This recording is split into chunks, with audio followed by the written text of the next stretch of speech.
Wala ka bang napapansin sa iyong mga kapaligiran? Kay dumi na ng hangin, pati na ang mga ilog natin. Hindi na masamang pag-ulan at malayo-layo na rin ang ating narating.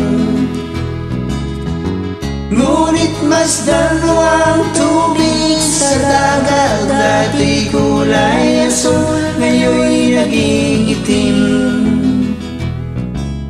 Ang mga duming ating ikinalat sa hangin, sa langit huwag na nating paabutin, upang kung tayo'y pumanaw man sa sariwang hangin, sa langit natin matitikman. Mayroon lang akong hinihiling, sa aking pagpanaw sana'y tagulan.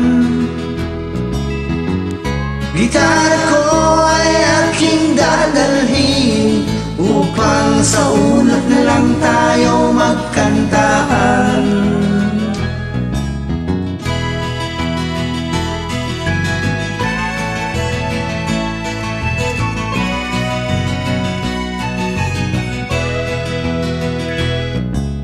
Ang mga bata ngayon lang isinilang, may hangin pa kayang matitikman? may mga puno pa kaya silang agyatin? May mga ilog pa kayang lalamuyan?